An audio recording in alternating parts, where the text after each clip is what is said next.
नमस्कार दोस्तों, आपका स्वागत है यूपी मेंटोर में। तो हम आज देखेंगे यूपी पुलिस के लिए बहुत ही ज़्यादा इंपॉर्टेंट टॉपिक्स, जो कि जीएसटी वस्तु एवं सेवा कर, जिसमें हमने 100 मोस्ट इम्पोर्टेंट क्वेश्चंस लिए हैं, जो कि बार बार हर परीक्षा में पूछे जाते हैं और यूपी कांस्टेबल और यूपी पुलिस के लिए बहुत ज़्यादा इंपॉर्टेंट है। तो चलिए शुरू करते हैं। तो वीडियो को लाइक कर देना और चैनल को सब्सक्राइब जरूर कर लेना। देखते हैं जीएसटी का पूर्ण रूप क्या है। तो गुड्स एंड सर्विसेज टैक्स, वस्तु एवं सेवा कर, इसका पूर्ण रूप है। इंपॉर्टेंट क्वेश्चन है। जीएसटी कैसा कर है? तो जीएसटी एक प्रकार का अप्रत्यक्ष कर है, इनडायरेक्ट टैक्स। जीएसटी भारत में कब लागू हुआ? तो 1 जुलाई 2017 को लागू हुआ था।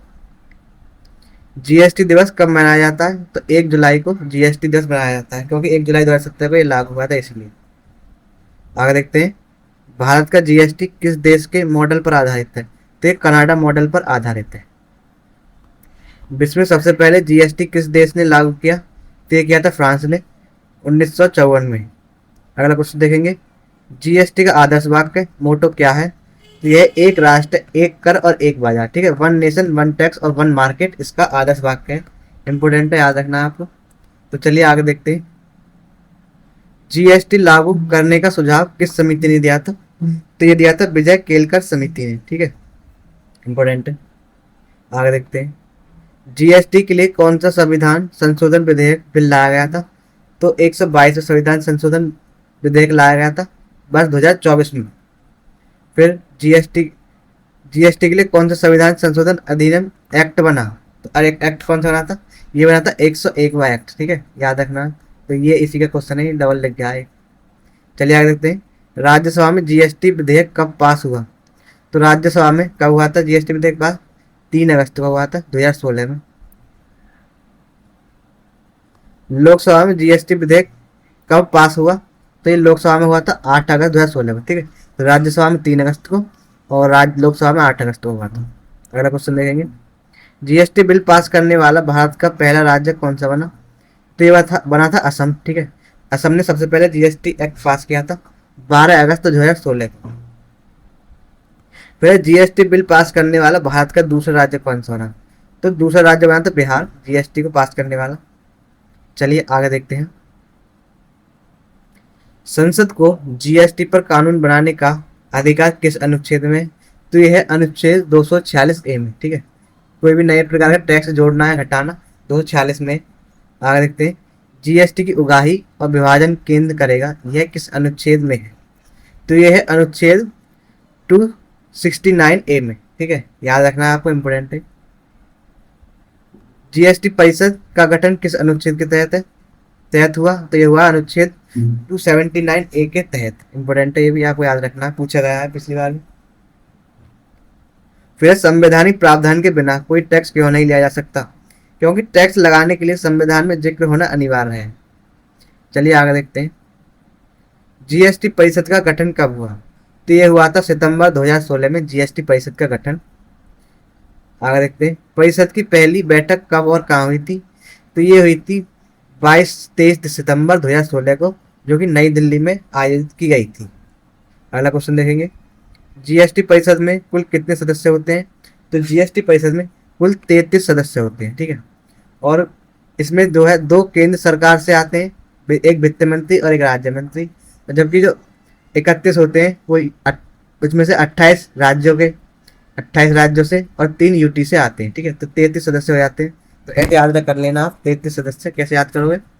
जीएसटी, ठीक है, जीएसटी, तो जीएसटी में 3 शब्द है, तो 3 2 बार लिख दीजिए, तो 33 हो गया, ठीक है।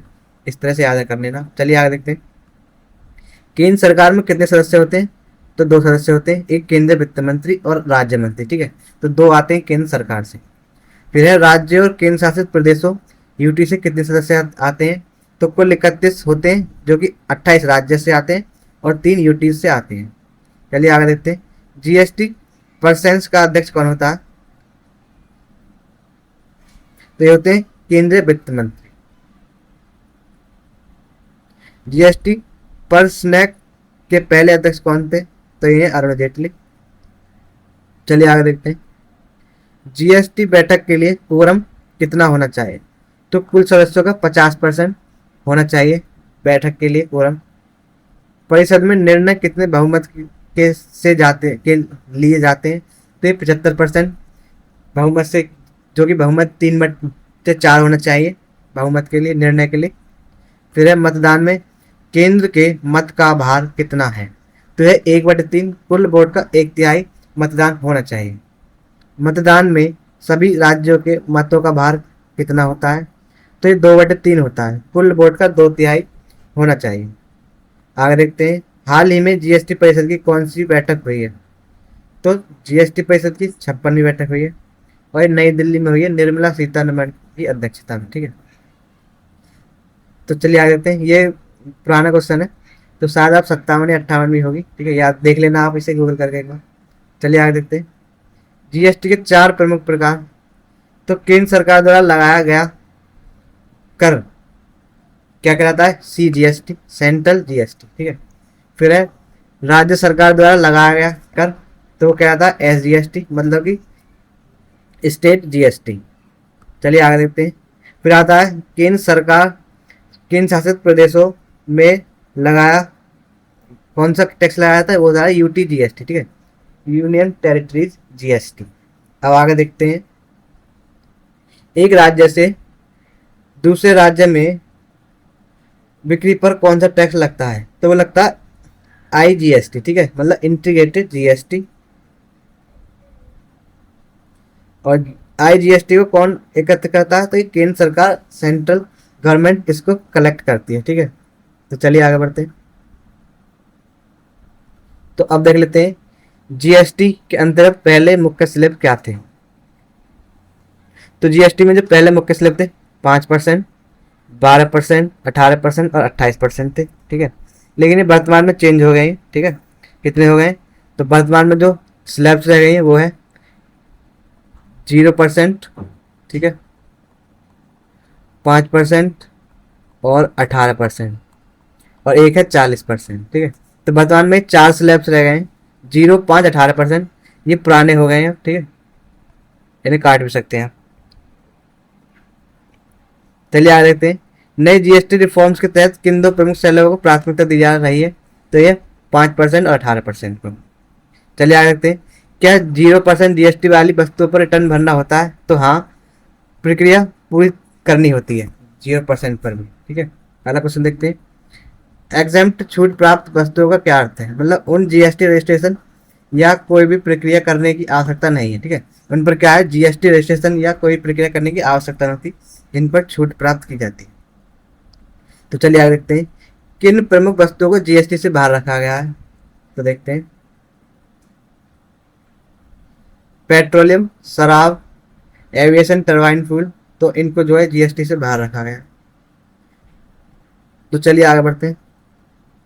तो ये 0% जो टैक्स लगता है, ठीक है, 0% ये किस पे लगता है, ये जो आवश्यकता की वस्तुएं जैसे कि ताज़ा सब्जियां, फल, खाद्य पदार्थ आदि पर लगता है 0%। ठीक है, फिर देखते हैं 5%, तो 5% लगता है रोजमर्रा और बड़े पैमाने पर उपभोग की जाने वाली वस्तुओं पर। ठीक है, फिर है 12%, वो 12 नहीं 18%, 12% हटा दिया गया। तो 18% ये मानक डिटॉक्स दर पर लगता है, जो कि अधिकांश वस्तुओं की सेवाओं पर लागू किया जाता है। ठीक है, सेवा जो सर्विस होती है उन पर लागू किया जाता है। फिर आता है 40%, तो ये जो विलासितापूर्ण जो लग्जरी आइटम्स होते हैं उन पर लगाया जाता है 40% टैक्स। ठीक है, तो चलिए आगे देखते हैं। अब देखेंगे टर्नओवर लिमिट, राज्य के प्रकार और वस्तुओं के लिए और सेवाओं के लिए।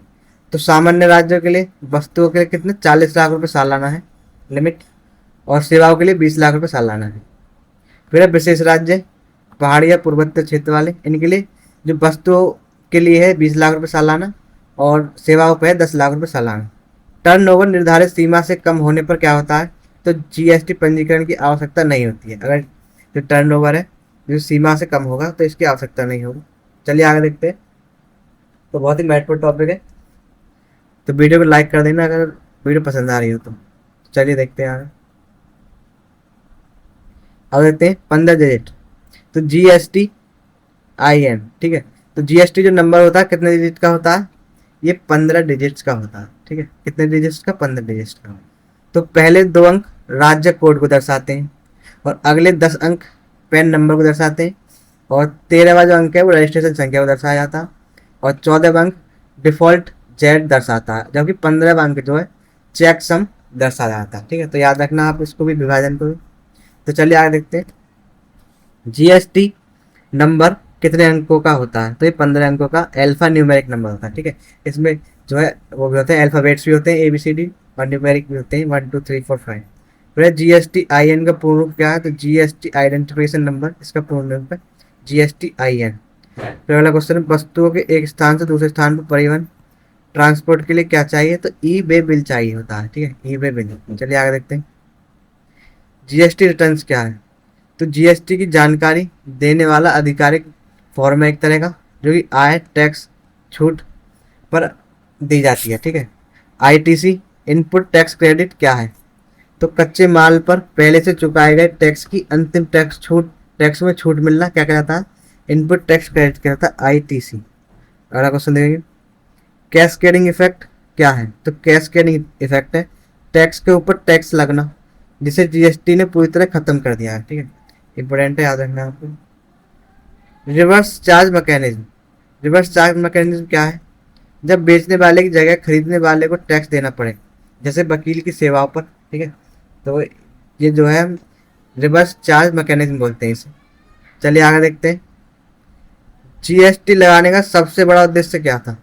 तो कर प्रणाली, टैक्स सिस्टम को सरल और पारदर्शी बनाना इसका सबसे बड़ा उद्देश्य था। अगला क्वेश्चन देखिए, क्या जीएसटी से कर चोरी रुकी है? हाँ, ऑनलाइन और पारदर्शी प्रणाली के कारण टैक्स चोरी रुकी गई है इसके द्वारा। फिर जीएसटी से सरकार के राजस्व पर क्या प्रभाव पड़ा है? तो राजस्व में भारी वृद्धि हुई है जीएसटी से। ठीक है, आगे देखते हैं, क्या जीएसटी एक डेस्टिनेशन आधारित कर है? तो हाँ, जहाँ वस्तु अंतिम रूप से बिकती है या प्रयोग होती है, टैक्स वहीं लगाया जाता है। ठीक है, चलिए आगे देखते हैं, क्या जीएसटी ने एकल कर सिंगल टैक्स सिस्टम स्थापित की है? तो हाँ, इसने लगभग 17 विभिन्न अप्रत्यक्ष करों को रिप्लेस कर कर एक सिंगल टैक्स बन गया है जीएसटी। ठीक है, कितने 17 विभिन्न इनडायरेक्ट टैक्सेस लगते थे इससे पहले। फिर अगला क्वेश्चन देखते हैं, भ्रष्टाचार में कमी कैसे आई? तो पारदर्शी और डिजिटल प्रणाली के कारण भ्रष्टाचार में कमी आई है जीएसटी के कारण। चलिए अगला क्वेश्चन देखते हैं, क्या व्यापार करना आसान हुआ है? तो हाँ, आसान अनुपालन और एकरूपता के कारण जो व्यापार करना आसान हुआ है जीएसटी के कारण। फिर अगला क्वेश्चन देखते हैं, क्या जीएसटी पूरे देश में वस्तुओं की कीमतों में एक रूपता लाता है? तो हाँ, पूरे देश में समान दरों पर लागू होता है जीएसटी, तो जिससे जो है सभी जगह पर एक तरह का वस्तुओं की कीमत रहती है। चलिए आगे बढ़ते हैं, तब देखते हैं रैपिड रिवीजन, एक तरह का रैपिड फायर। तो जीएसटी कौन सा कर है? तो ये एक प्रकार का अप्रत्यक्ष कर है। भारत में कब लागू किया गया था? तो 1 जुलाई 2017 को जीएसटी लागू किया गया। समिति का नाम क्या था? तो जो इसकी समिति थी वो थी विजय केलकर समिति। संविधान संशोधन अधिनियम कौन सा था जीएसटी संबंधित? तो वो हुआ था 101वां संविधान संशोधन अधिनियम। फिर अगला क्वेश्चन देखते हैं,